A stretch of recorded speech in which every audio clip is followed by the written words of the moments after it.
इस वीडियो में जिस ड्रग का मैं रिव्यू करने वाला हूँ सेफडिनिर के नाम से जानी जाती है और मार्केट में बायोडिनिर के कैप्सूल्स भी आते हैं इसके, ठीक है। और इसका एक सस्पेंशन भी आता है, यानी शरबत भी इसका मार्केट में अवेलेबल होता है सेफडिनिर का। देखा जाए तो कैप्सूल 300 मिलीग्राम में आता है और जो इसका शरबत है सस्पेंशन 125 मिलीग्राम या 250 मिलीग्राम में अवेलेबल होता है।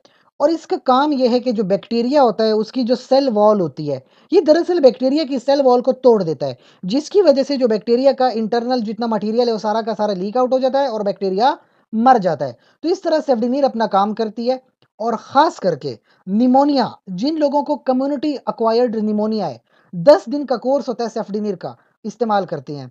रेस्पिरेटरी ट्रैक इन्फेक्शंस हो जाएं, 300 मिलीग्राम पर ओरल के कैप्सूल लिए जाते हैं 5 से 10 दिनों तक, या 600 मिलीग्राम के कैप्सूल भी लिए जा सकते हैं दिन में एक बार, या 300 मिलीग्राम दिन में 2 बार लेते हैं। फिर इसके अलावा मैक्सिलरी साइनोसाइटिस, चेहरे पे जो साइनसिस होते हैं वहाँ पे साइनोसाइटिस हो जाता है, 300 मिलीग्राम के कैप्सूल जो है दिन में 2 बार सुबह शाम इस्तेमाल होते हैं 10 दिनों तक।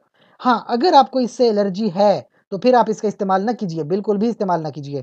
इसके अलावा कभी-कभी लोगों को डायरिया भी हो जाता है इससे, तो ज़्यादातर लोगों को डायरिया की शिकायत है। रैश कुछ लोगों में हो जाती है या उल्टियाँ आती हैं, सर दर्द होता है। कुछ कभी इफ़ेक्ट थोड़ा व्हाइट ब्लड सेल पे थोड़े से कम हो सकते हैं ना, और ख़वातीन में वेजाइनल मोनिलियसिस हो जाते, थोड़ी-सी प्रॉब्लम है वेजाइना की।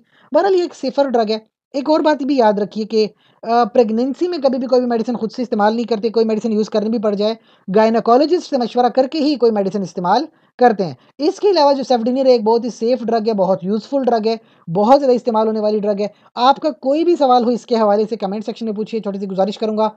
चैनल को लाइक करें, कमेंट करें, शेयर करें, सब्सक्राइब कर लें। शुक्रिया।